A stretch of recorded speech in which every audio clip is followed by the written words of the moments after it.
యెషయా గ్రంథం 37వ అధ్యాయము 11వ వచనాన్ని ఎవరైనా చదివి సహాయపడండి. 11వ వచనం మరియు 6వ వచనం. యెషయా గ్రంథం 37వ అధ్యాయము 11వ వచనం మరియు 6వ వచనం. అషూరు రాజు సకల దేశములను బొత్తిగా నశింపచేసిన సంగతి నీకు వినబడినది కదా, నీవు మాత్రము తప్పించుకొందువా?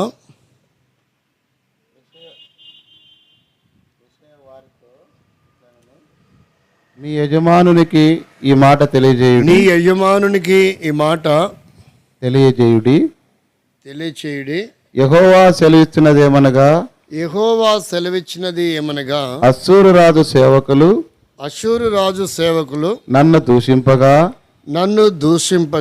నీవు వినిన మాటలకు భయపడవద్దు.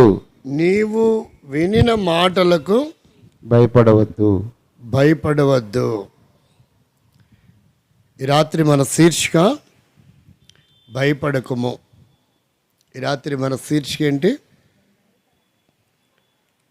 ఎందుకు దేవుడు భయపడవద్దు అంటున్నాడు? ఇక్కడ జరిగిన ఇన్సిడెంట్ ఏంటంటే, అషూరు రాజు ఉన్నాడు. రబ్షాకే ద్వారా కొన్ని భయంకరమైనటువంటి మాటలు, పత్రికలు, తూలనాడినటువంటి విషయాలు కొన్ని ఉన్నాయి. అయితే ఆ పరిస్థితులలో దేవుడు ప్రవక్త అయిన యెషయాను రాజైన హిజ్కియా దగ్గరకు పంపించాడు. అప్పటికే రాజైనటువంటి హిజ్కియా ఆ రాజ్యములో ఉన్నటువంటి మంత్రులను, సామంతులను, అన్ని రకాల ప్రజలను, సాధారణమైన లేక సామాన్యమైన ప్రజలను కూడా ఎంతగానో చైతన్యవంతులుగా చేస్తూ వచ్చాడు, ధైర్యపరుస్తూ వచ్చాడు, బలపరుస్తూ వచ్చాడు. ఎంతగానో ఆదరణ, ఓదార్పు కలిగిన మాటలు చెప్పిన వాడిగా ఉన్నాడు.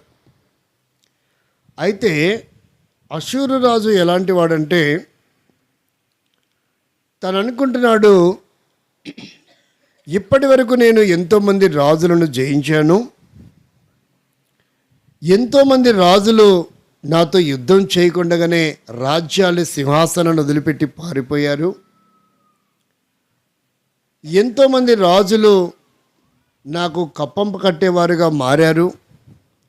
ఎంతోమంది రాజులు నాకు సామంత రాజులుగా మారిపోయారు. నా గూర్చి వినంగానే గుండె పగిలిపోయి చనిపోయిన రాజులు కూడా ఉన్నారు. వారు పూజిస్తూ, ఆరాధిస్తూ, సేవిస్తున్నటువంటి ఎవరు కూడా ఆ రాజులను, ఆ రాజ్యాలను, ఆ ప్రజలను నా చేతి నుండి కాపాడుకోలేకపోయారు అనే ప్రగల్భాలు ఎవరి దాకా పంపించాడు? ఆ సంకేతాన్ని రాజైన హిజ్కియా దాకా పంపించాడు. ఇప్పుడు అవంతా మనం ఉపోద్ఘాతం చెప్పాలంటే చాలా సమయం పడుతుంది కనుక ఊరికి ఆ మాటలు మనం అలా జ్ఞాపకం చేసుకున్నాం. ఇప్పుడు చదవండి 11వ వచనం. ప్రార్థన చేసుకొని మనం దేవుని వాక్యం వైపు వెళ్తాం. 11వ వచనం మరలా చదవండి. అషూరు రాజులు సకల దేశములను బొత్తిగా నశింప చేసిన సంగతి నీకు వినబడినది కదా, నీవు మాత్రము తప్పించుకొందువా అనే ప్రగల్భాన్ని పలికాడు. ఇప్పుడు 6వ వచనం. యెషయా వారితో ఇట్లా, నేను మీ యజమానునికి ఈ మాట తెలియజేయుడి.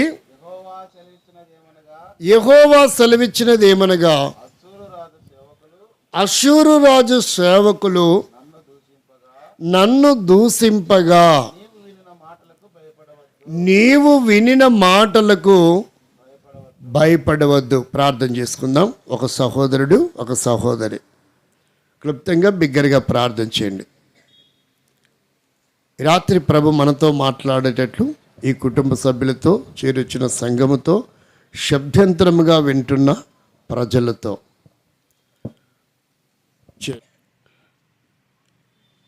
చాలా కాలం తర్వాత,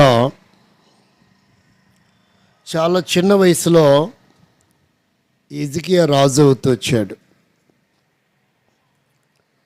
ఒక వ్యక్తి భారతదేశానికి ప్రధానమంత్రి అవ్వాలి అంటే అతనికి ఒక వయస్సు పరిమాణం ఉండాలి. ఏ వయసు కలిగిన వ్యక్తిని ప్రధానమంత్రికి అర్హుడవుతాడు? ప్రధానమంత్రి అవ్వాలంటే ముందేమవ్వాలి? ఎంపీగా పోటీ చేయాలి. ఎంపీగా పోటీ చేసిన తర్వాత, ఎంపీగా పోటీ చేయాలంటే తన వయసు అర్హత కనీసం ఎంత ఉండాలి?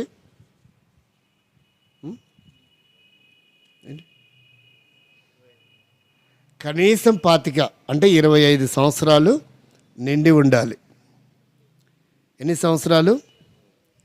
కనీసం 25 సంవత్సరాలు ఉండాలి. అంటే ఎగ్జాక్ట్గా అదే వయసులో హిజ్కియా రాజు అవుతూ వచ్చాడు. ఎన్ని సంవత్సరాల వయసులో? 25 సంవత్సరాల వయసులో. మనకు తెలుసు కదా, మన మహానుభావుడు, మన ప్రధానమంత్రి గారు తన బాల్య దినములు ఎంతో అట్టడుగున తన జీవన విధానం కొనసాగుతూ వచ్చింది. కాలక్రమేణా 3 లేక 4 పర్యాయములు తాను గుజరాత్కు ముఖ్యమంత్రిగా సేవలు చేసి ప్రస్తుత కాలం భారతదేశానికి ఏమై ఉన్నారు? ప్రధానమంత్రిగా అధిష్టానములో తాను ఆసీనులైనట్టుగా మనకు అర్థమవుతుంది. కాబట్టి ప్రేమైన స్నేహితులారా, మిత్రులారా, ఈ రాత్రి వేళ నీ జీవితంలో ఎటువంటి భయము వెంటాడుతున్నప్పటికీ నీ భయములన్నిటినీ పారదోలడానికి ఒకరు నీ కొరకు సిద్ధంగా ఉన్నారు. భయమును పారద్రోలి అభయమునిచ్చితివి,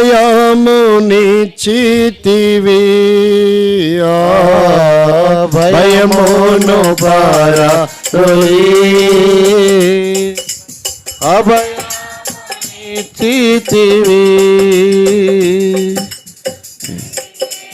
నీవై ప్రభు నన్ను సంరక్షించుచుంటివి.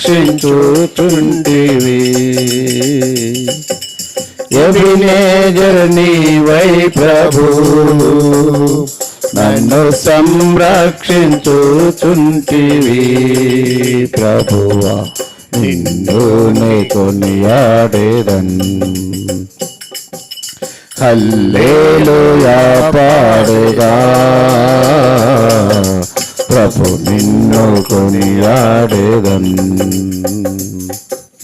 హల్లెలూయా పాడేదా. ప్రభు నిన్ను కొనియాడేదన్. అన్ని వేళలయందునా నిన్ను పూజించి కీర్తింతును, అన్ని వేళలయందునా నిన్ను పూజించి కీర్తింతును. ప్రభువా నిన్ను నే కొనియాడేదన్, హల్లెలూయా పాడేదా. ప్రభు నిన్ను కొనియాడేదన్. కాబట్టి ఈ రాత్రి కాలంలో ఏ హృదయంతరంగాన్ని కదిలించినా, లేక ఏ కుటుంబంలో కూర్చి మనము ఏదైనా మాట్లాడినా, ఏ విధమైన భయము నాకు లేదండి అనే ఒక్క హృదయం కూడా చెప్పదు. ఒక వ్యక్తి కూడా చెప్పలేరు. ఏ కుటుంబాన్ని కదిలించినా మా కుటుంబంలో ఎటువంటి భయాలు లేవండి, అని చెప్పేవారు ఒక్కరు కూడా ఉండరు. ఎందుకని? వారు వ్యాపారస్తులైనా, రైతులైనా, ఉద్యోగస్తులైనా, వారు ఎవరైనప్పటికీ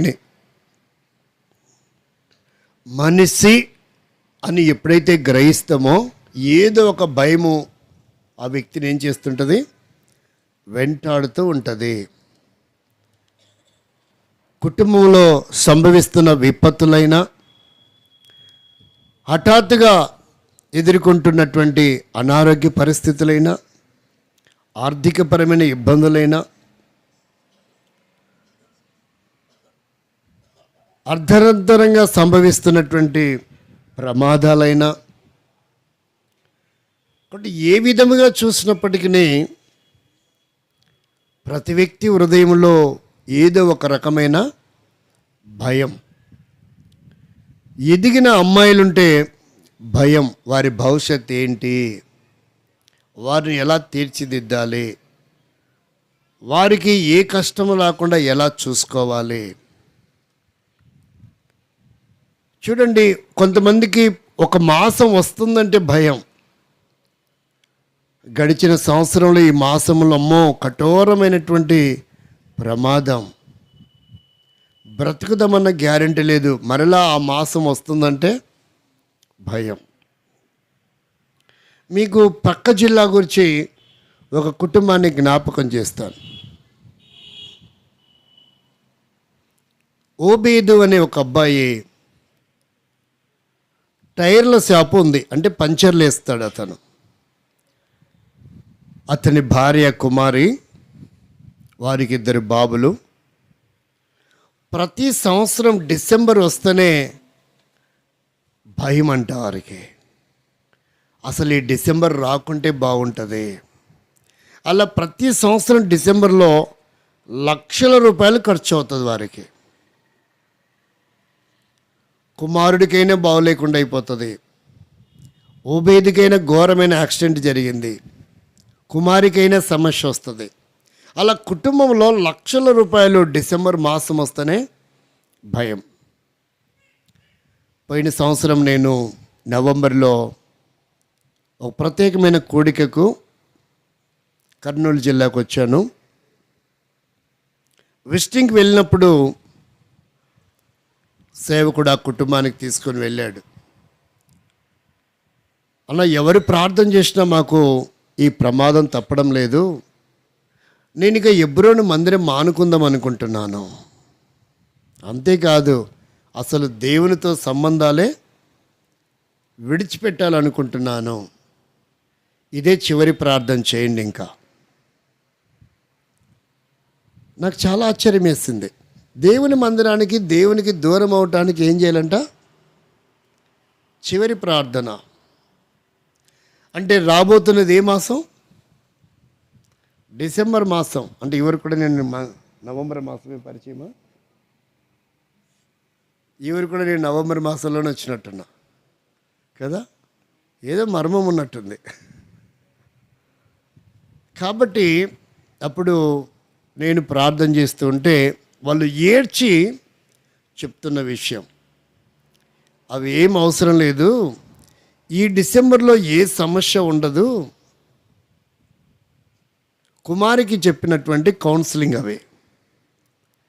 నీవు గనుక నీ జీవితంలో యేసుక్రీస్తుకి మనసులో చోటిస్తే అన్ని డిసెంబర్లు నీకు ఆశీర్వాదకరంగా మారుతాయి. చిన్న పిల్లోడికి గుండెకు హోల్ ఉంది, బయటకు కూడా కనపడుతుందంట. దాదాపుగా చిన్నపిల్లోడు అంటే 4-5 సంవత్సరాలు ఉంటే వాడికి 8 నుంచి 10 ట్యాబ్లెట్లు వేస్తారు రోజు. ఇక ఊహించండి, ఆ పసిబిడ్డకి అల్లారి ముద్దుగా కెరింతలేస్తూ, గెంటుతూ, ఆడుతూ, ఎగురుతూ, గంతులు వేయవలసిన వయసులో ఏం చేశారు? ఏమైంది వాడి పరిస్థితి? దాదాపు 70-80 సంవత్సరాల వ్యక్తి, పేషెంట్గా ఉన్న వ్యక్తిలాగా ఉన్నాడు వాడు. ఆ శాపము కుమారి నువ్వు రక్షింపబడిన కాలంలో పోతుంది. దానికి దీనికి లింక్ ఏంటి అంకుల్ అంటుంది ఆ పాప. ఏమంటుంది? ఏంటి ఓబేదంటే, ఆ అమ్మాయికి ఇష్టం ఉండదన్నా, నేనేం చేయను, నా భార్య తప్పదు, నేనేమో దేవుని నమ్మాను, ఎంత ప్రమాదమైనా జరగని, నేను ఒకటే చెప్పాను, అమ్మా నీకు భర్త కావాలా, పిల్లలు కావాలా, ఏది నీకు ముఖ్యమో ఈరోజు ఒక తీర్మానం చేసుకో. జీవితకాలం భర్త లేకుండా జీవించడం మంచిదా, లేక పసితనములోనే నీ చేతుల ద్వారా నీ కుమారుని పోగొట్టుకోవడం నీకు ఇష్టమా? ఒక అవకాశం ఉంది నీకు. ఈ రెండు నాకు కావాలంటే నువ్వు మారు మనసు పొంది దేవుని నమ్మాలి, నువ్వు బాప్తీసం తీసుకోవాలి.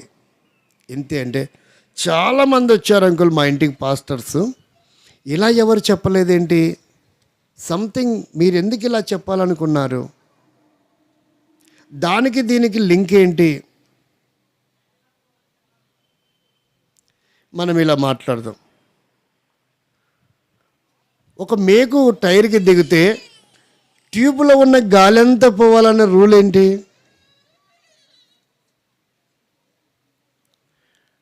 వాడకూడని ఆహారము మనం వాడితే పాయిజన్గా మారాల్సిన అవసరం ఏంటి? వెళ్ళకూడని ప్రదేశానికి వెళ్తే జరగకూడని ప్రమాదం ఎందుకు జరుగుతుంది? కాబట్టి ఇలాగే నువ్వు యేసుక్రీస్తుని నమ్మి బాప్తీసం తీసుకున్నప్పుడు ఇంక ఏ సమస్యలు ఉండవు. ఇక అమ్మాయి ఒక నిర్ణయానికి వచ్చింది, అంకుల్ నాకు పూర్తిగా అర్థమైపోయింది, నేను ఈరోజే తీర్మానం చేసుకుంటాను. నిజంగా మీరు చెప్పినట్టుగా కనుక ఈ డిసెంబర్లో మాకు ఏ రూపాయి నష్టం లేకుండా జరిగితే నేను జనవరిలోనే బాప్తీసం తీసుకుంటాను. ఒక అద్భుతమైనటువంటి తీర్మానం. మనిషి చేసుకున్న ఆ చిన్న తీర్మానాన్ని సృష్టికర్త అయినటువంటి దేవుడు అంగీకరించేవాడిగా ఉన్నాడు. నీ కోరిక ఏదైనా సరే, చూడండి 20 కీర్తన 4వ వచనం, ఏం కోరుకుంటున్నావు ఈ రాత్రి? నీ కోరిక ఏదైనా సరే సర్వశక్తివంతుడు దాన్ని తీర్చడానికి సంసిద్ధంగా ఉన్నారు, వేచి ఉన్నాడు. బైబిల్లో రాయబడింది, యెహోవా వేంచేసి ఉన్నాడు నీకోసమే సుమా.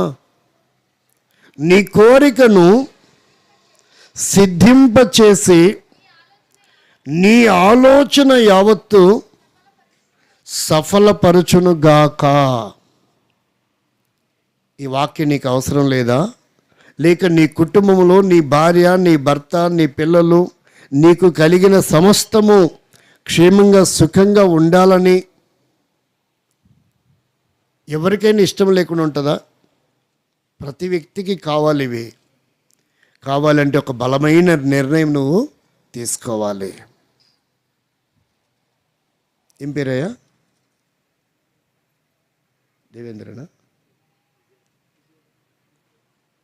అంత త్వరగా మీకు షాక్ అవ్వదు.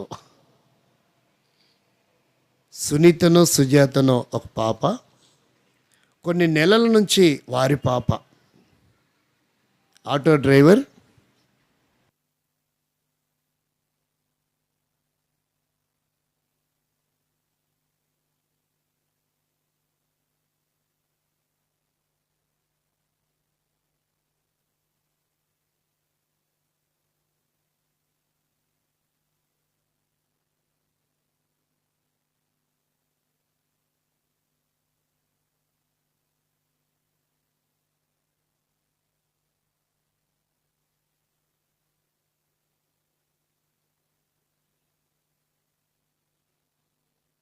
లేరు. మీరు మందిరం దాకా వెళ్ళి ప్రార్థన చేయించుకోండి, మీకు అంగీకారమైతే అప్పుడప్పుడు మందిరంతో సహవాసం కలిగి ఉండండి, దేవుడు అద్భుతం చేశాడని చెప్పాం. ఇంతవరకు ఏమయ్యారో ఎటుపోయారో తెలియదు. ప్రియమైన వాళ్ళరా, ఒక అద్భుతంగా తను మంచి నిర్ణయం తీసుకుంది. ఇన్ని సంవత్సరాల్లో ఇంత డబ్బు నష్టపోయాము, నెమ్మది లేదు మా జీవితంలో, నా ఒక్కదాని మూలంగా కుటుంబం అంతటికీ ఇంత ప్రమాదం జరుగుతుందంటే నేను ఇంక నా కుటుంబాన్ని నష్టపరచుకోవడం నాకు ఇష్టం లేదు అంకుల్. ఏదేమైనా సరే, నా జీవితంలో ఎంత నష్టం జరిగినా సరే, నా కుటుంబం, నా భర్త, నా పిల్లలు క్షేమంగా ఉండాలా. నేను దేవుని నమ్ముకుంటాను అనుకో, తీర్మానం చేసుకుంది. ప్రియమైన వారలారా గమనించండి, డిసెంబర్ పోయిన సంవత్సరంలో దేవుడు ఆ కుటుంబాన్ని క్షేమంగా ఉంచాడు. జనవరి సంక్రాంతి దినాలలో 15, 16, 17 తారీఖుల్లో తను బాప్తిసం తీసుకుంది. ఒక చిన్న తీర్మానము నీ వంశానికి ఎంతో క్షేమాన్ని కలిగిస్తుంది. ఎన్ని రకాల భయాలు నిన్ను వెంబడించినప్పటికీ, ఎన్ని రకాల సమస్యల వలయములో నీ ఉన్నప్పటికీ, ఒకవేళ నువ్వు తిరిగి క్షేమంగా వెలుపటికి రాలేని పద్మపుయం లాంటి స్థితిలో నువ్వు ఉన్నప్పటికీ, ఆ భయములన్నిటి నుండి, ఆ ప్రమాదములన్నిటి నుండి నువ్వు తప్పించబడాలంటే ఒక మంచి నిర్ణయము తీసుకోవాలి ఈ రాత్రి. కాబట్టి ఇక్కడ ఏమని అభయాన్ని ఇస్తున్నాడు? 6వ వచనం చదవండి. యెహోవా, 6వ వచనం అంటే ఎక్కడికి రావాలి తెలుసా? యెషయా గ్రంథం 37వ అధ్యాయం 6వ వచనం. యెషయా వారితో ఇట్లా, నేను మీ యజమానునికి ఈ మాట తెలియచేయుడి. యెహోవా సెలవిచ్చినది ఏమనగా, అష్షూరు రాజు సేవకులు నన్ను దూషింపగా నీవు వినిన మాటలకు భయపడవద్దు. అంటే దూషించింది హిజ్కియానైనప్పటికీ ఆ బాధ్యత ఎవరు తీసుకున్నారు? వాడు నిన్ను కాదు దూషించింది, నన్ను అని చెప్తున్నాడు దేవుడు ఇక్కడ. అర్థమవుతుందండి? నిన్ను కాదు వాడు దూషించింది, నన్ను. అంటే నిన్ను దూషిస్తే నన్ను దూషించినట్టు కాదా? ఈరోజు చాలామందికి ఇలాంటిది లేదు. తమ్ముడిని కనుక ఎవరైనా తమ్ముడి మీదకి దొమ్మిగా వచ్చి చిత్రహింసలు పెట్టి తోలనాడి హింసించి భౌతికంగా దాడి చేస్తే అన్నయ్యలు, వదినమ్మలు, మరుదులు, తమ్ముళ్ళు, ఆడపడుచులు ఎంజాయ్ చేస్తూ ఉంటారు. ఎంత బుద్ధిహీనత! కొంతమంది తోడబుట్టిన వారు కుటుంబ సభ్యులకి అన్యాయం చేస్తుంటారు. ఎంత బుద్ధిహీనత! అది నాది కష్టము, అది నా తమ్ముడు, అది నా చెల్లి, నా అన్నయ్య, నా అక్క. ఎందుకు ఆ ప్రేమానురాగాలు దూరం అవుతున్నాయి? భౌతిక సంబంధమైనటువంటి సొమ్ము కోసం, ధనము కోసం, స్థలాల కోసం, డబ్బు కోసం, వస్తువుల కోసం ఇంతగా మమతానురాగాలకు ఎందుకు దూరం అవుతున్నారు? ఇక్కడ దేవుడు అంటున్నాడు, అతడు దూషించింది నిన్ను కాదు నన్ను. చెప్పగల మా సహోదరి, సహోదరుడు ఈ మాట. నీ తోడబుట్టిన వారికి ఏదైనా అన్యాయం జరుగుతుంటే, నీ ఇరుగుపరి వారికి, నీ సహోదర సహోదరులకు ఏదైనా అన్యాయం జరుగుతుంటే, ఇవాళ వాడికి జరిగినా రేపు నాకు కూడా జరగవచ్చేమో, ఇవాళ తనకు జరిగినా రేపు నాకు జరగవచ్చేమో.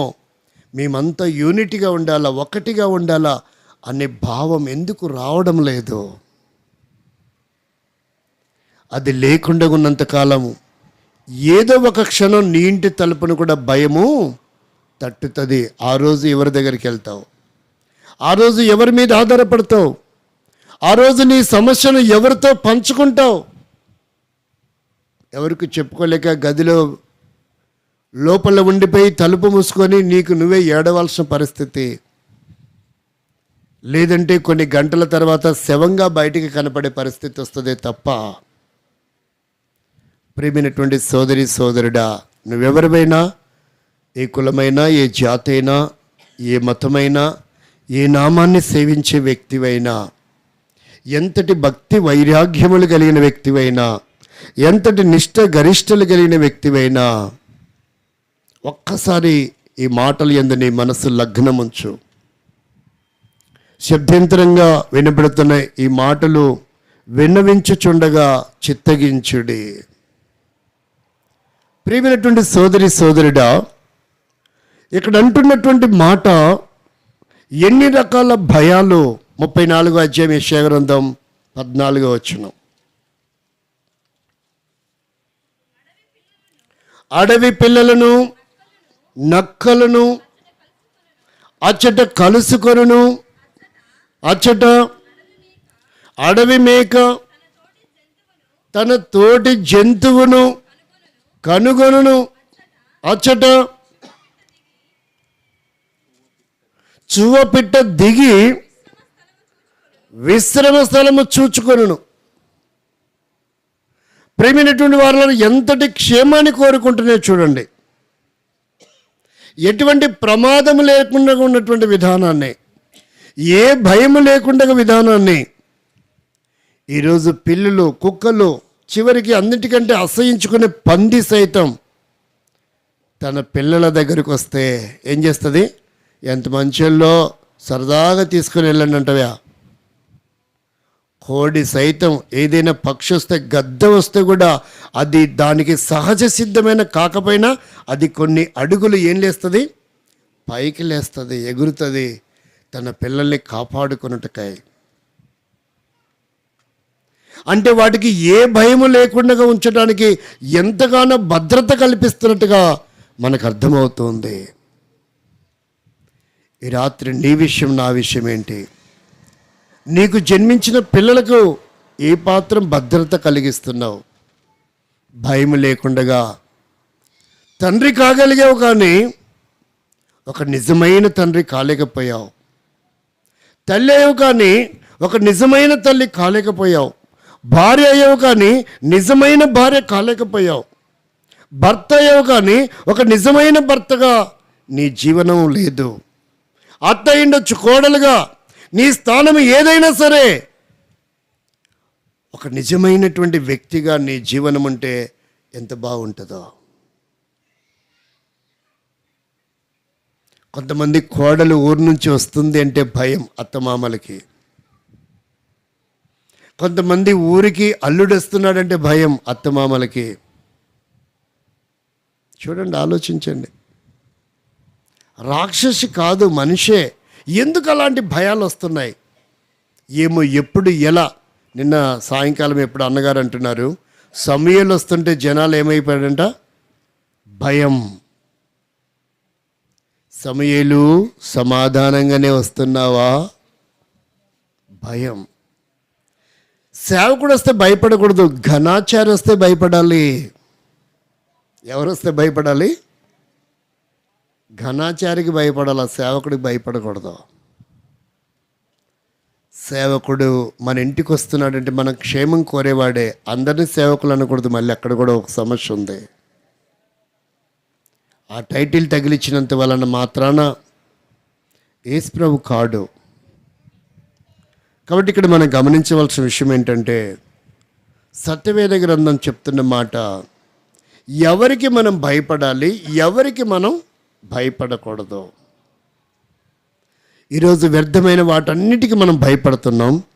శ్రేష్టమైనటువంటి వాటికి, లేక మన జీవితాన్ని ఈ లోకంలో సుభిక్షంగా ఉంచి యుగయుగములు నిత్య నరకాన్ని తప్పించి నిత్య రాజ్యానికి తీసుకొని వెళ్ళగలిగే సృష్టికర్త అంటే భయం లేదు. ఒకవేళ భయపడితే ఏం జరుగుతుందో తెలుసా? ఈ క్షణము మరణించవలసిన మనము కొన్ని సంవత్సరాల ఆయుష్కాలాన్ని పొడిగించుకుంటాం. ఆ ప్రమాదం మన కాలంలో తప్పిపోతుంది. సృష్టికర్తకు భయపడితే, ఒక అధికారికి భయపడితే, తల్లిదండ్రికి భయపడితే, గురువులకు భయపడితే, భౌతికంగా నాయకులకు భయపడితే, ఆ గౌరవ మర్యాదలు మనకుంటే మనము ఉన్నతమైన స్థితిలో రాణించగలం. ఏ సమస్య కూడా మనల్ని ప్రమాదకరంగా, ఇబ్బందికరంగా, నష్టాన్ని కలిగించదు. ఒక ఆయన భయపడ్డాడంట. సాక్ష్యం ఎవరిస్తున్నారు చూడండి. రాజులు 2వ గ్రంథం 21వ అధ్యాయం 22వ వచనం చదవండి. రాజులు 2వ గ్రంథం 22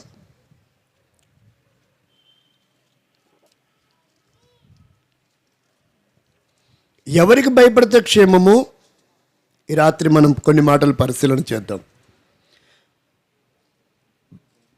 21-22 వచనం.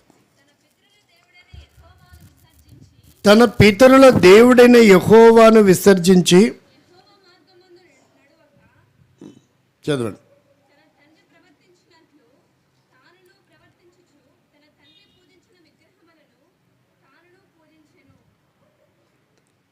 ఎన్నో అధ్యాయం తిరగబడింది. ఇప్పుడు 22, 21 చదవండి. 22 అధ్యాయము 21 వచనం చదవండి. ముందేం చదివారు? 20 అధ్యాయం 21 చదవండి.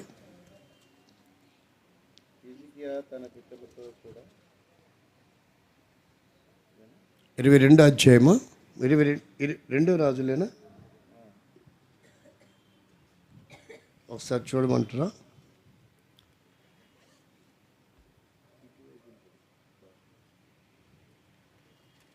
మొదటి రాజులేమో చూద్దాం ఒకసారి. దేవుడు ఒక వ్యక్తిని గురించి ఎంత అద్భుతంగా సాక్ష్యం ఇస్తున్నాడంటే ఆశ్చర్యంతో కూడిన విషయాలు. ఇలాంటి మాట ఉంటుందా అని మనకు చాలా ఆశ్చర్యాన్ని కలిగిస్తుంది. అందుకు యెహోవా ఇలాగ సెలవిచ్చెను, నేను నీ మీదికి అపాయము రప్పించెదను. మొదటి రాజులు 21, 22 చదవండి. ఇశ్రాయేలు వారు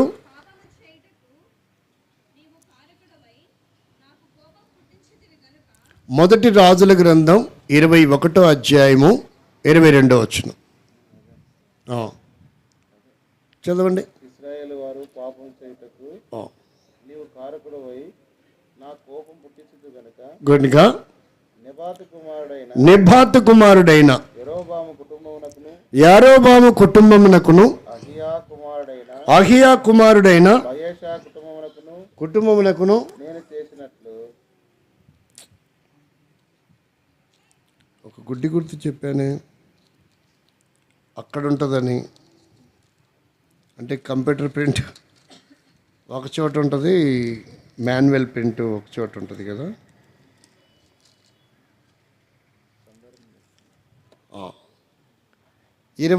ఎంత చెప్పాను? 21, 22. చివరి వచ్చిన చదవండి పోనీ. 21 అధ్యాయంలో చివరి వచ్చిన మన్నించండి. ఆహాబు నాకు భయపడి వినయముగా ప్రవర్తించుట చూచితివా? నాకు భయపడి అతడు వినయముగా ప్రవర్తించుట చేత ఆ అపాయము అతని కాలమునందు సంభవింపకుండా కాపుతాడంట. చూడండి, ఎవరు భయపడినందువల్ల? ఆహాబు అక్కడికక్కడే ఘోరమైన మరణాన్ని చెందవలసిన వాడుగా ఉన్నాడు.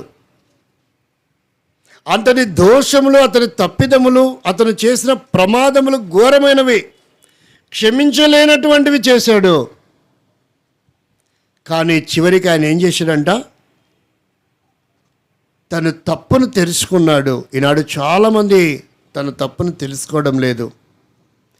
ఎంత నష్టపోయినా అలాగే నష్టపోతూ ఉన్నారు. ఇంకా వేలు లక్షలు, కుటుంబం ఎంతో విచ్ఛిన్నమైపోతుంది, డబ్బంతా పాడైపోతుంది, ఆరోగ్యం పోతుంది, పరువు పంత పోతుంది. అయినా సరే ఒక్క క్షణం ఆగి ఆలోచించి ఒక సరైన నిర్ణయం తీసుకోలేకపోవటం, ఇదంతా నా బుద్ధిహీనత వల్ల నాకు సంభవించింది, ఇదంతా నా తొందరపాటు వల్ల జరిగింది, ఇదంతా నా ఇగో ద్వారా జరిగింది. ఒక్క సెకండ్ కూడా ఆలోచన చేయడం లేదంట. అయితే ఆహాబు ఏం చేసినాడు? తన జీవిత కాలం అంతా ఎలా బ్రతికాడు? బహుదుర్మార్గుడిగా బ్రతికాడు. కానీ ఇప్పుడు ఎలా బ్రతికాడంట? ఎవరికి భయపడ్డాడు? చివరికి తను ఎవరికి భయపడకపోయినా పర్వాలేదు, నేను ఇక సృష్టికర్తకు భయపడకుండా ఉంటే నా జీవితంకి ఇక అర్థమే లేదు, వ్యర్థమైపోతుంది నా జీవితం. నేను మనిషిని కానిక, కొంతకాలమైన నేను బ్రతికి బాగుపడాలా, ఆరోగ్యంగా సుఖంగా ఉండాలా అనే కోరిక నీకున్నట్లయితే నాడు ఆహాబు భయపడినట్లుగా ఈనాడు నువ్వు భయపడతావా దేవునికి, సృష్టికర్తకి? ఒకడు అనుకుంటాడంట, నా కత్తికి ఎదురే లేదని విర్రవీగుచుతుండుతుంటే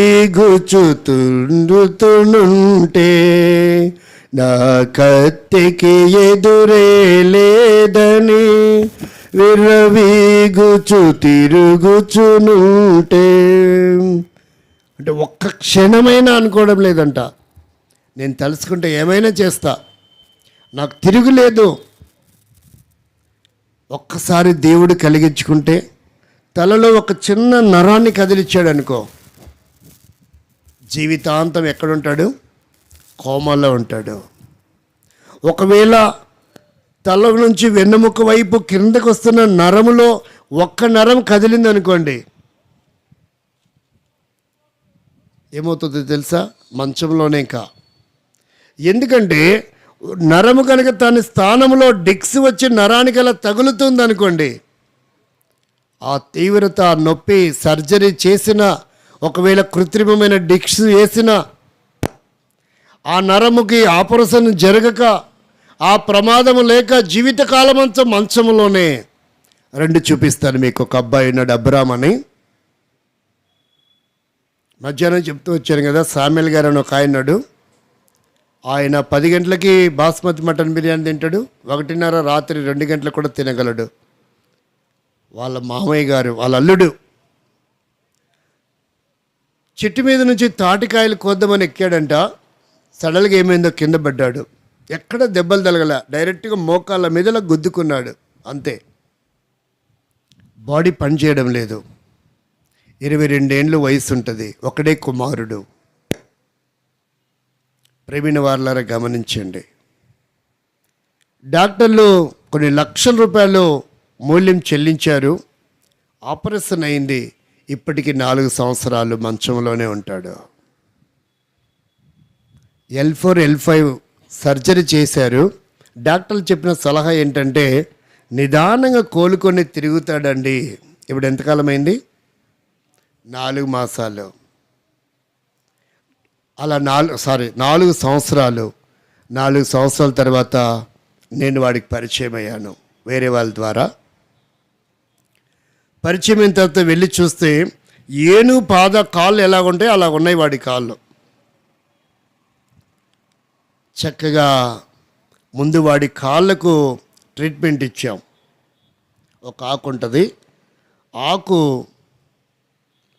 నువ్వుల నూనెలో ఉడకబెట్టి తైలముగా కాసి ఆ కాళ్ళకు రుద్దాలి. అప్పుడు కాళ్ళలో ఉన్నటువంటి ఆ వేస్ట్ అంతా మొత్తము తగ్గిపోయి నార్మల్గా వాడి కాళ్ళు మారాయి. ఆ తర్వాత వాడికి ప్రార్థన చేయడం మొదలుపెట్టాం. 4 మనుషులు వాడికి సేవ చేసేవాళ్ళు. మంచం మీద నుంచి కిందికి దింపాలన్నా, వాష్రూమ్ తీసుకెళ్ళాలన్నా, స్నానం చేయించడానికి కూడా. ఇప్పుడు ప్రార్థన చేస్తున్నాం.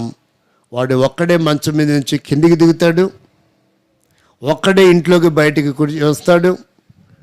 దాదాపుగా ఉదయం 9 గంటల నుంచి రాత్రి 11-12 గంటల వరకు కూర్చొని ఉంటాడు బయట. వాడు బిజినెస్ మ్యాగ్నెట్. ఆ వయసులోనే 2 ట్రాక్టర్లు ఉన్నాయి వాడికి.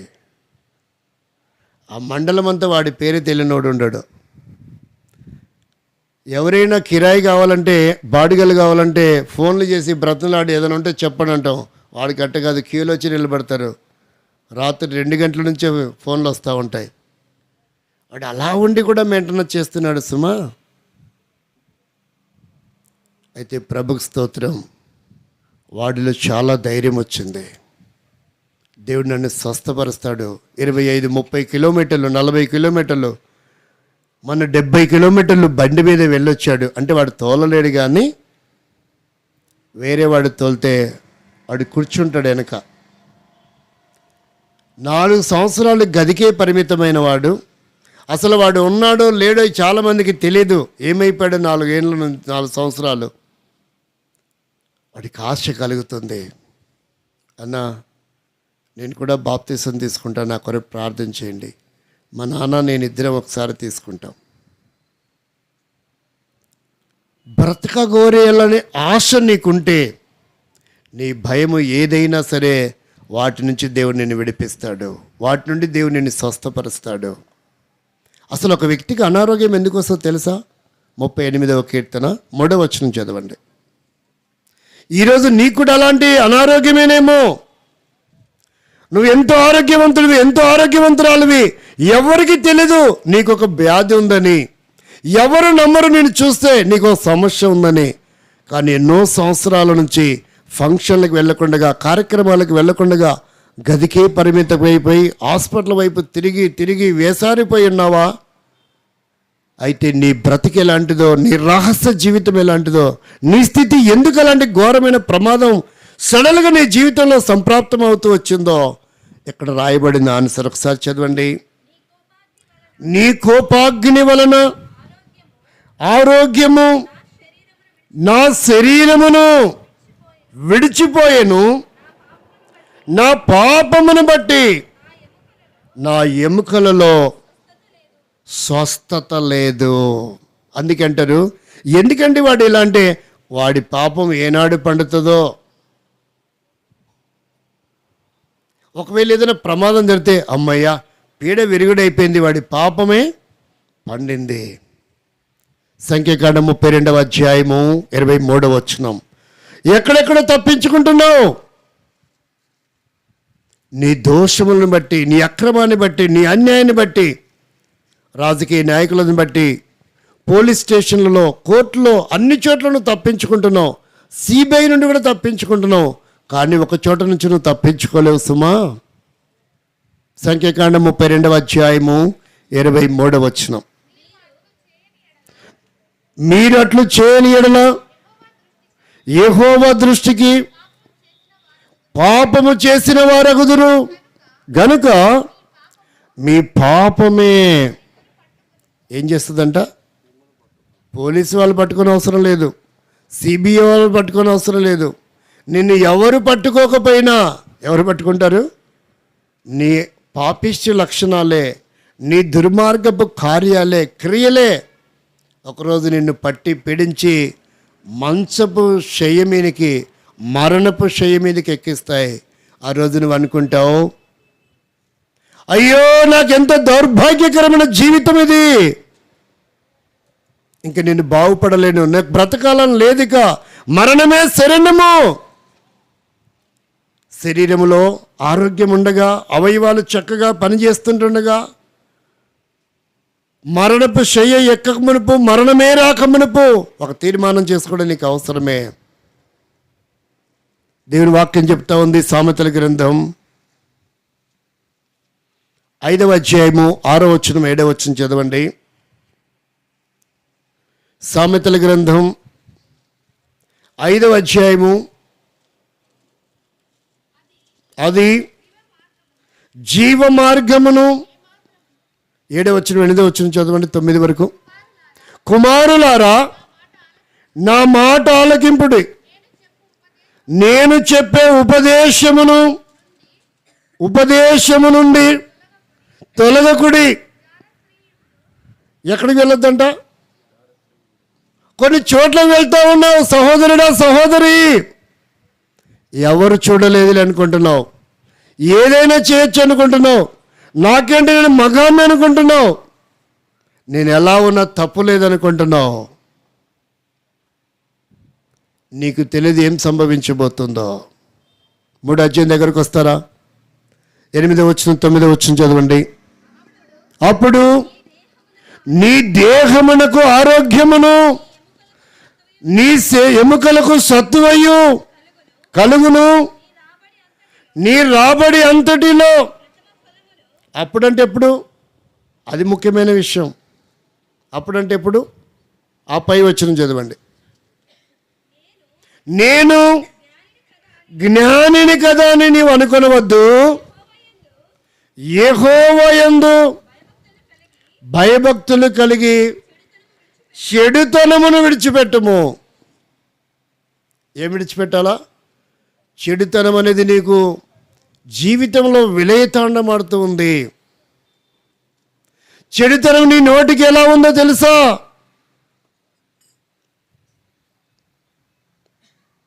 యోబు గ్రంథం 20వ అధ్యాయం 12వ వచనం. చెడుతనం ఒక్కొక్క వ్యక్తికి ఎలా ఉందో చూడండి. చెడుతనము వారి నోటికి ఇంకా విడిచిపెడతాడా? చెడుగు చేయడానికి పరితపిస్తూ ఉన్నాడు ఒక్కొక్క హృదయం, ఒక్కొక్క వ్యక్తి. ఎక్కడ చూసినా చెట్ల కింద, గడ్డివాముల చాటులో, కాలువ వైపు, పొలంగిట్ల వైపు, ఎక్కడ చూసినా పశువుల సావిడి. ఇక ఈ స్థలం ఆ స్థలం అని లేదు. ఎక్కడ చూసినా విచ్చలవిడిగా నీ దుర్మార్గ కార్యములను బట్టి ప్రేమిని సోదరి సోదరా, అందుకే అంటుంది సామెతల గ్రంథం 5వ అధ్యాయంలో మాట చూడండి, 6వ వచనం, 5వ వచనం, 6వ వచనం చదవండి. దాని నడతలు ఎక్కడికి వెళ్తాయంటే చివరికి నిన్ను మరణానికి ఈడ్చుకొని వెళ్తాయి. బ్రతకాలని నువ్వు ఎంత కోరుకున్నా ప్రయోజనం లేదు. తప్పించుకోవాలని ఆశ ఉందా? మనుషులు ఎవరికి భయపడకపోయినా, అధికారి ఎవరికి భయపడకపోయినా, నీ సృష్టికర్తకు నువ్వు భయపడితే మరణములో నుండి జీవంలోనికి వస్తావు. నువ్వు ఈ రాత్రి మరణ భయం నిన్ను ఏమి చేయలేదు. ఇక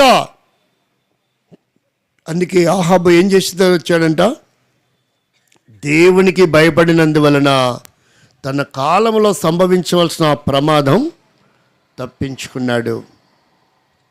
5వ అధ్యాయం చదవండి, 8వ వచనం, 9వ వచనం, సామెతల గ్రంథం. పోక దూరముగా చేసుకొనుము, దానింటి వాకిటి దగ్గరకు వెళ్ళకము. వెళ్ళిన ఎడల ఏం పోతుందంట? యవ్వన బలం పోతుంది మొట్టమొదట. రెండవది ఏం పోతుంది? క్రూరులకు జీవిత కాలం ఇచ్చి వేస్తావు. ఏం పోగొట్టుకుంటున్నారు? యవ్వన కాల బలం పోతుంది. 25 ఏళ్ళు, 26 ఏళ్ళు, 30 ఏళ్ళు రాగానే శరీరంలో అవయవాలు పనిచేయడం లేదు, కాళ్ళు చేతులు వణికిపోతున్నాయి. ఒకతను నాకు తెలుసు, 22 సంవత్సరాలే తనకి. ఆర్టిస్ట్ అతను ఇలా బ్రష్ పట్టుకుంటాడు, ఒక్క అక్షరం రాయలేడు. త్రాగి త్రాగి త్రాగి త్రాగి తన జీవితం నాశనం అయిపోయింది. 26వ ఏట 3 మాసాల కుమారుణ్ణి కూడా చూడలేదు. ఆ పడుచు అమ్మాయి ఇప్పుడు విధవరాలిగా ఉండిపోయింది. 26వ సంవత్సరం ఆ అబ్బాయి తనువు చాలించాడు. త్రాగుడికి బానిసైపోయి విచ్చలవిడిగా తల్లి ఎంతగానో కష్టపడి షాపుల దగ్గర పనిచేసి, షాపుల ముందు తెల్లవారుజామున నీళ్లు కొట్టి ముగ్గులేసి, 2 ఇంట్లో గిన్నెలు తోమి, భర్త లేకపోతే 5 సంవత్సరాల వయసు నుంచి వాడిని 22 సంవత్సరాల వయసు వరకు తీసుకొచ్చింది ఆమె. చదివిస్తే చదువు అవ్వలేదు. 12వ సంవత్సరం, 13వ సంవత్సరం రాగానే సిగరెట్లకి, త్రాగుడికి బానిసైపోయి కోళ్ళని, పశువులను, చిన్న చిన్న దూడల్ని దొంగిలించి అమ్మి వాడు జల్సాలు చేస్తూ వచ్చాడు. ఇలాగైతే పాడైపోతున్నాడు నా కుమారుడు. ఎన్నో ఆశలు పెట్టుకుంది తల్లి. ఒక చక్కని 10th క్లాస్ చదివిన అమ్మాయినిచ్చి పెళ్లి చేసింది, వాడు బాగుపడతాడని. ఎంత ఘోరమైన విషయం అంటే 3 మాసాలు డెలివరీ దినములలో వాడు మంచం ఎక్కాడు హాస్పిటల్లో. చివరికి ఇంటికి శవంగా తిరిగి వచ్చాడు. ఆ పాప ప్రసవించి 3వ మాసం కుమారుడు. ఆ కన్నబిడ్డని కూడా కనులారా చూడలేదు. ప్రేమిన సహోదరి సహోదర, ఎందుకు ఇంత ఘోరమైన మరణం సంభవిస్తుందో తెలుసా? నీ అవలక్షణాలు, నీ పాపిష్టి లక్షణాలు, నీలో తాండమాడుతున్నటువంటి చెడు లక్షణములే కారణం. ఈరోజు నేను తండ్రి అని పిలవడానికి నీ పిల్లలు ఇష్టపడట్లేదు, తల్లి అని పిలవడానికి ఇష్టపడట్లేదు. మనుషుల యొక్క ఆధారాభిమానాలకు కోల్పోతున్నావు, ఒంటరిగా మిగిలిపోతున్నావు, మనోవేదన నిన్ను వెంటాడుతుంది. లోకములో ఏ విధమైన భయం లేకుండా విచ్చలవిడిగా జీవిస్తూ ఉన్నావు. తప్పించుకోవాలని ఆశ ఉందా? ఆహాబు లాంటి ఒక మంచి నిర్ణయం తీసుకుంటే, కుమారి లాంటి ఒక మంచి నిర్ణయం తీసుకుంటే, నీ జీవితంలో ప్రభుకి మొదటి స్థానం ఇస్తే, నీ లక్షణాలను విడిచిపెట్టగలిగితే అది నీ వల్ల అవ్వదు. ఎన్నో ప్రయత్నాలు చేస్తావు, ఎక్కడికెక్కడికో తిరుగుతావు, ఎన్నో మొక్కులు మొరుక్కుతావు, ఎన్ని జపతపాలు చేసిన జీవితంలో క్షేమం పొందలేవు. సరైనటువంటిది నువ్వు సత్యాన్ని గ్రహించాలి. కాబట్టి రాత్రికాలం నీ భయం ఏదైనా, ఏ విషయంలో నువ్వు భయపడుతున్నావో వాటన్నిటి నుంచి విడిపించాలనుకుంటున్నాడు నువ్వు ఇష్టపడితే.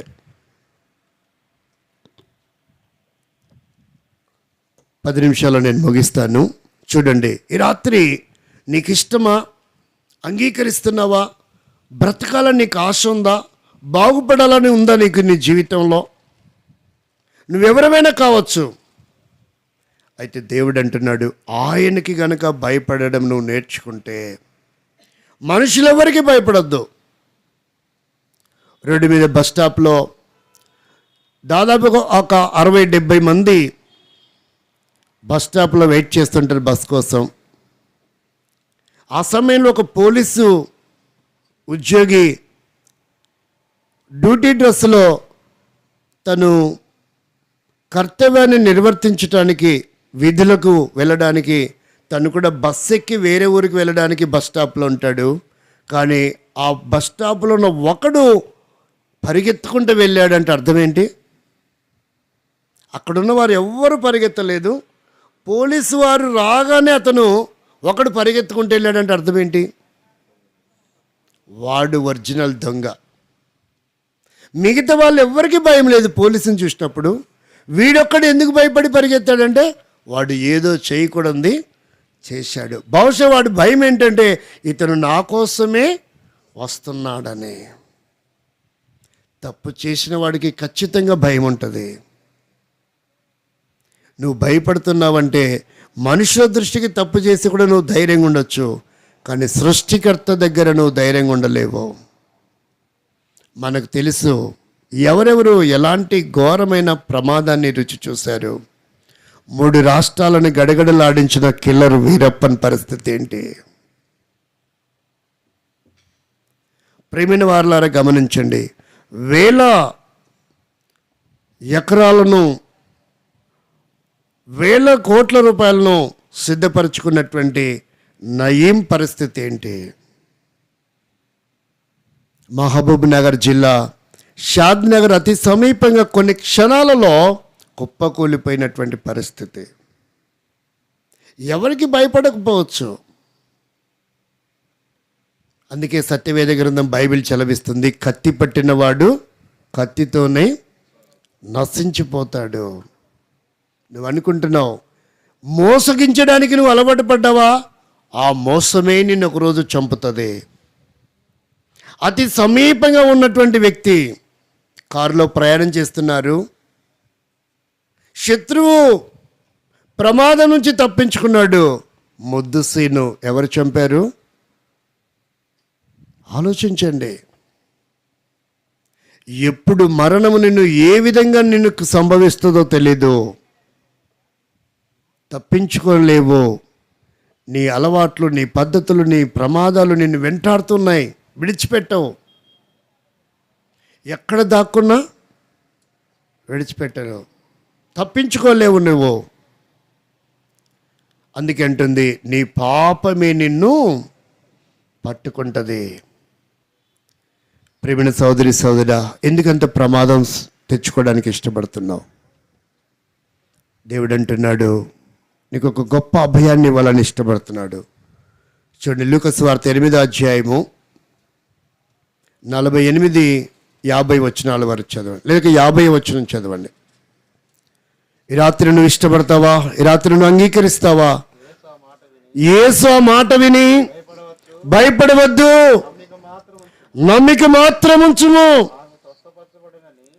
ఏ విధమైనటువంటి నీ కుమార్తె, నీ కోడలు, నీ మనవరాలు, నీ భార్య వేదనతో ఒకవేళ మరణపు అంచుల్లో ఉందా? డాక్టర్లు కూడా చేతులెత్తేసారా? తను బాగు చేయలేము, ఇంకా డబ్బు ఎందుకండి వృధా చేసుకుంటారు, ఆ మట్టి ఖర్చుల కన్నా ఉంచుకోండి అని చెప్పారా?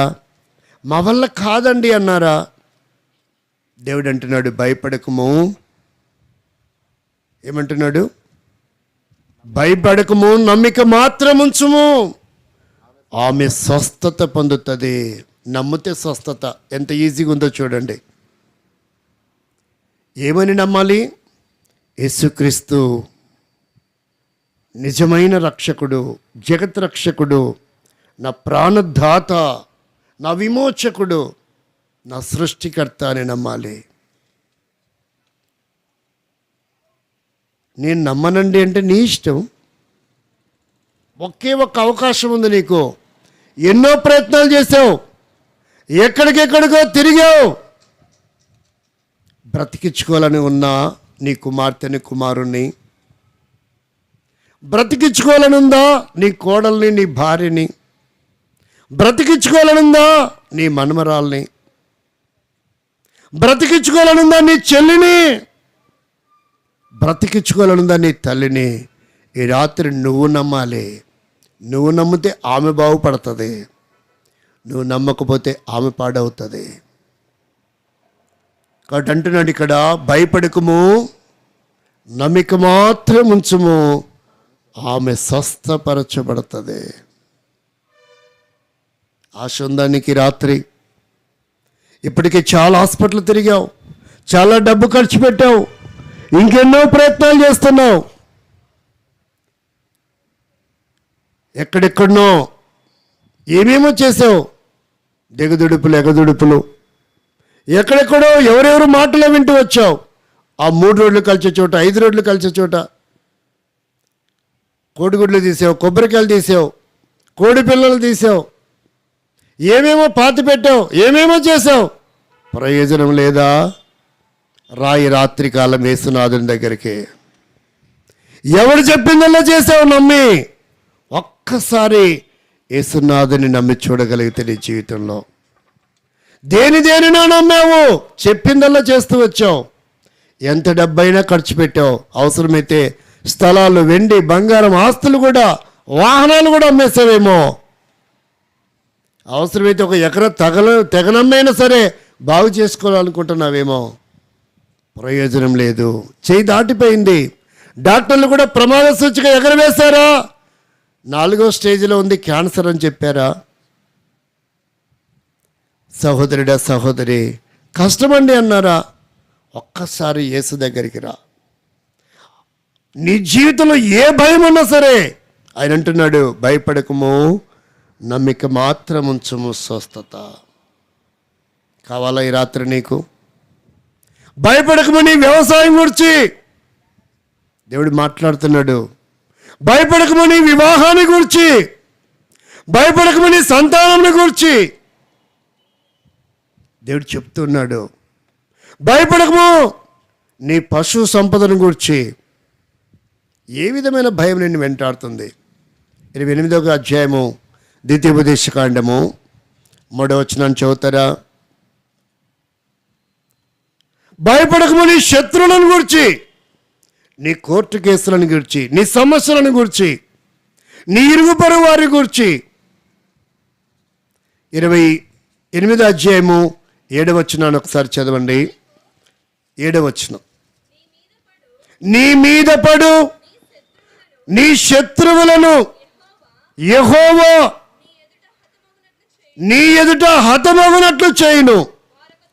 వారు ఒక త్రోవను నీ మీదికి బయలుదేరవచ్చి 7 త్రోవలు పారిపోతారంటండి. ఇంకా భయపడతావా? ఏ వ్యక్తులు కూడా నేను కాపాడలేరు. ఎక్కడ కూడా నీకు ఆశ్రయం లేదు, ఎక్కడ కూడా నువ్వు తప్పించబడలేవు. ఆ రోజు రాబోతుంది, నీ సంపాదించిన ఆస్తి, నీ హోదా ఏది కూడా నేను కాపాడలేదు మరణం నుండి. నువ్వు అనుకుంటున్నావు, నాకేంటి ఇంత బోల్డంత డబ్బు ఉంది, నాకేంటి ఇన్ని ఎకరాలు ఉన్నాయి, నాకేంటి ఇంత బలగం ఉంది, ఊరు నిండా నా వాళ్ళే, ఈ వంశం అంతా నాదే. ఏం చూసుకుంటున్నావు? చూడండి ఏమని వాక్యం చెప్తుందో. సామెతల గ్రంథం 11:4. 11:4. ఉగ్రత దినమందు నువ్వు సంపాదించిన ఏ ఆస్తి కూడా నీకు అక్కరకు రాదు, అది నిన్ను కాపాడలేదు. ఎవరు కూడా నీకు నానివారు, అందరూ ఉంటారు, కానీ నువ్వు అనాథగా మిగిలిపోతావు. ఏం చేయాలో అర్థం కాదు నీకు. నీ దగ్గర కలిగి ఉన్నప్పుడు బెల్లం ఉన్నంతసేపే ఈగలు అన్నట్టుగా నీ చుట్టూ తిరుగుతారు. ఒక క్షణం వచ్చినప్పుడు అందరూ నీకు దూరం అయిపోయారా? ఒంటరి వాడుగా మిగిలిపోయావా? ఒంటరి దానవుగా మిగిలిపోయావా?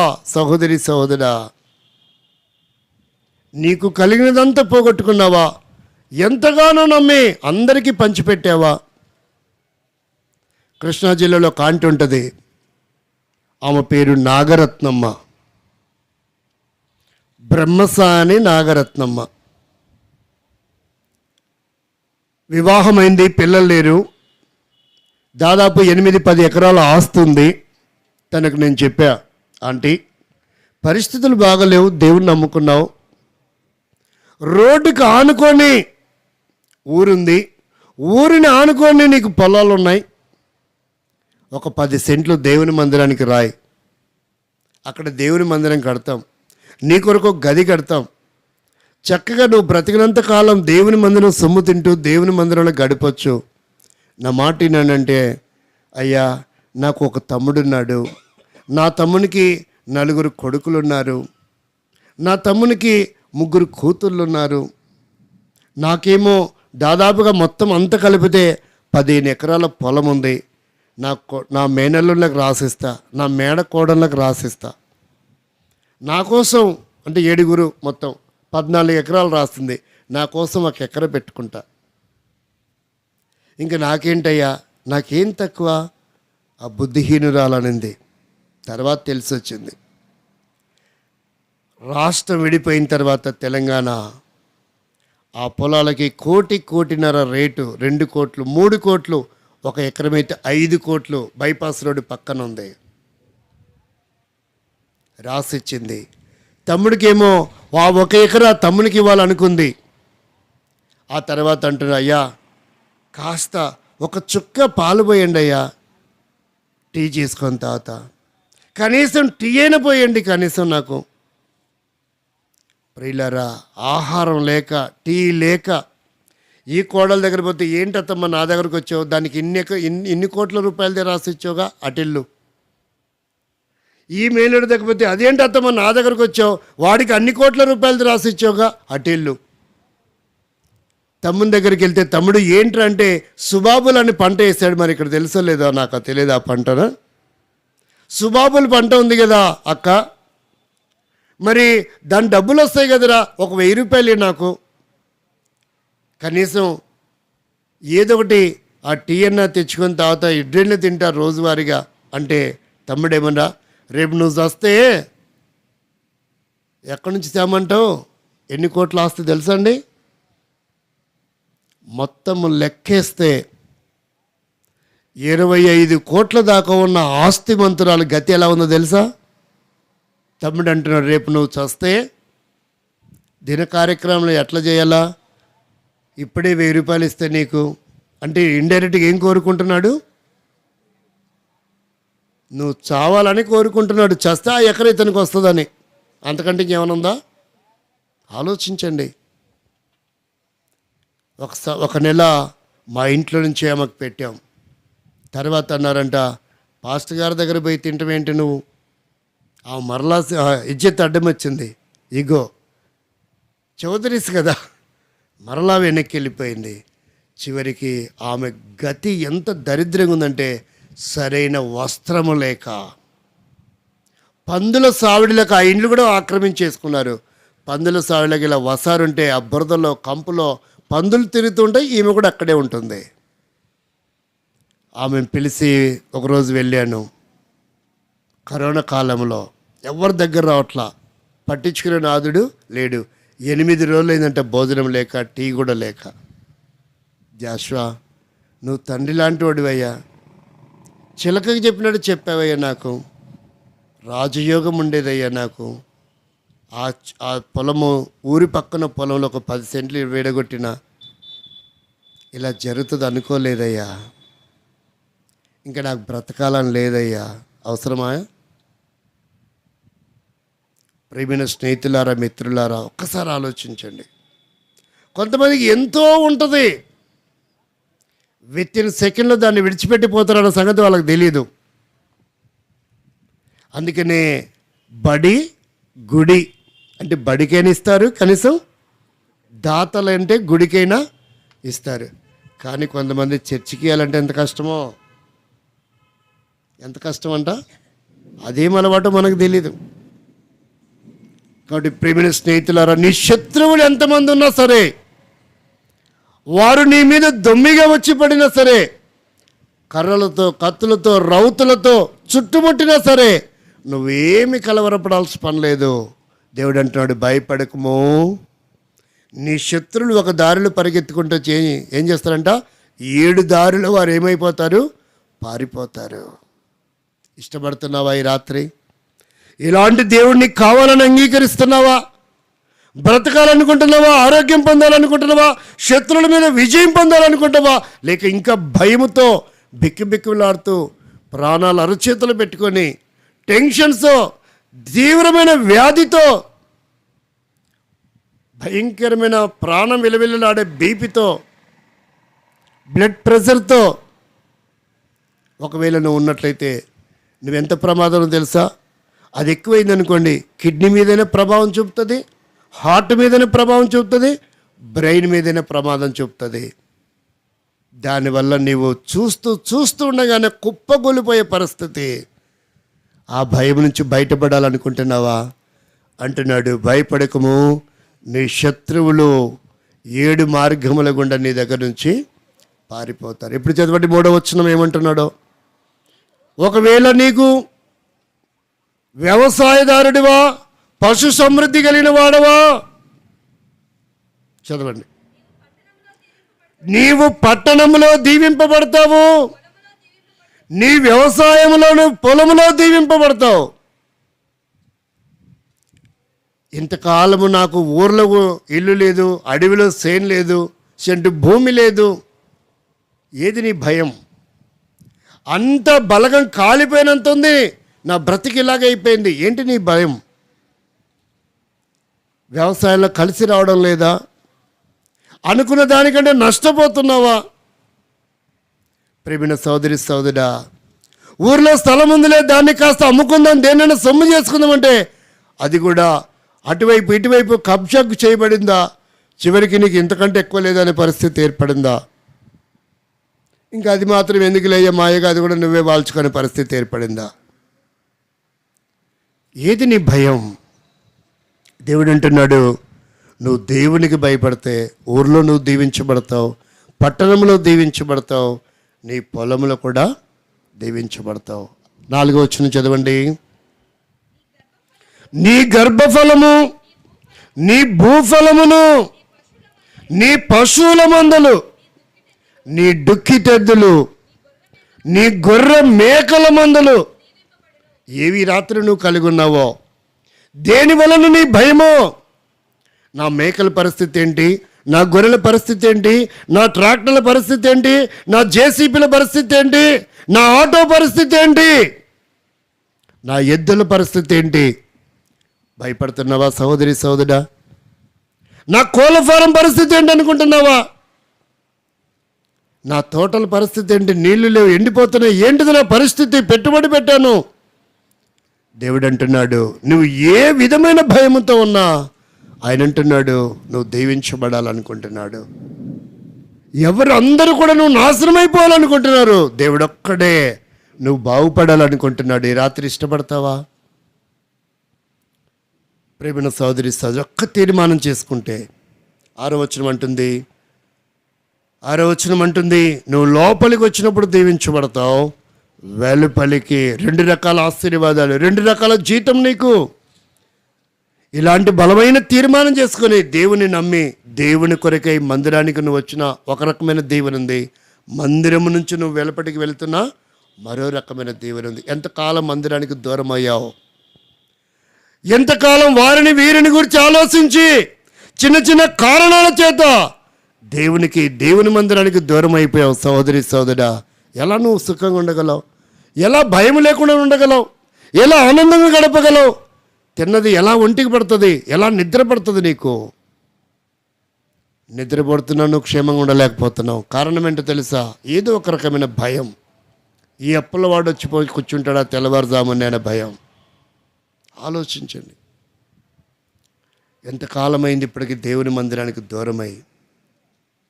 దేవుడు అంటున్నాడు, నువ్వు లోపలికి వచ్చినప్పుడు దీవించబడతావు, వెలుపలికి వెళ్ళేటప్పుడు కూడా ఆలోచించండి.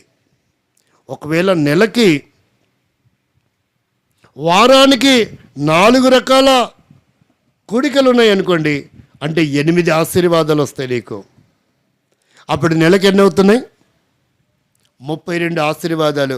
1 సంవత్సరం దూరం అయ్యావనుకో, ఇప్పుడు డాడ్ చెప్పండి, 32 × 12 చెప్పరే. 1 సంవత్సరం దూరం అయ్యావనుకో,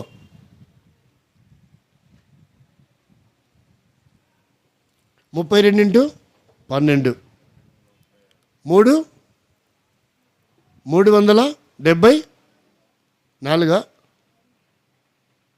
ఆలోచించండి, అంటే ఎన్ని ఆశీర్వాదాలు పోగొట్టుకున్నావో నీకు తెలియకుండానే. ఒక తీర్మానం చేసుకో సోదరి సోదరా, ఒకరించండి, ప్రార్థన చేస్తాం. నీ భయాలన్నీ పోగొట్టాలనుకుంటున్నాడు. ఏ విధమైన భయం నీ జీవితంలో ఉందో, ఎలాంటిదో నీ శత్రువు, ఏదో నీ సమస్య, అది వ్యవసాయమా, వ్యాపారమా, ఉద్యోగమా. ఒకవేళ ఉద్యోగం కోల్పోయావా, నిరుద్యోగ సమస్యతో ఉన్నావా, సర్టిఫికెట్లు పాడైపోయినాయా, ఉద్యోగం ఇంపిస్తాను తీసుకొని ఒరిజినల్ సర్టిఫికెట్లు ఇవ్వలేదా, చదువు అర్ధంతరంగా ఆగిపోయిందా, దేవుడు నీ జీవితంలో అద్భుతం చేయబోతున్నాడు. ఎన్నో ఊహించుకుని ఒక వ్యక్తిని వివాహం చేసుకుంటే కుటుంబం అంతా విచ్ఛిన్నమైపోతుంది నీ జీవితంలో. ఒక్కసారి వెనక్కి తిరుగు, ఒకసారి ప్రభు వైపు చూడు. ప్రభా, నేను పొరపాటు చేశాను, తప్పు చేశాను, క్షమించు ప్రభా. నేను భయపడకుండా ఇష్టానుసారంగా జీవించాను. ఇదిగో నీకు భయపడుతున్న ఆహాబులాగా నా జీవితానికి ఒక పరమార్థం చూపించు ప్రభా. ప్రయోజనకరంగా నన్ను చేయి ప్రభా. సుఖ సౌఖ్యాలతో నా జీవితాన్ని, కుటుంబాన్ని ఉంచు ప్రభా అని ఒక తీర్మానం చేసుకుందాం, ప్రార్థన చేస్తాం. ప్రేమగల మా తండ్రి, పరిశుద్ధమైన దేవానికి స్తోత్రం వందనాలు. చేరొచ్చిన వారి బట్టి స్తుతిస్తున్నాం. కుటుంబ సభ్యులు వాక్యమైన వారిలో కార్యం చేయండి, తీర్మానం చేసుకున్న వారు దర్శించండి.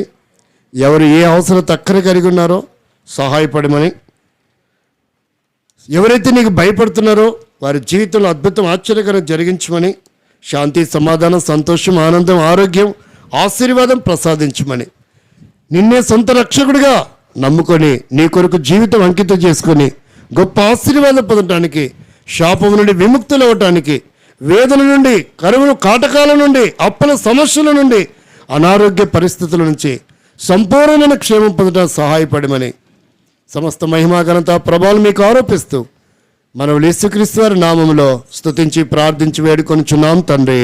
ఆమేన్.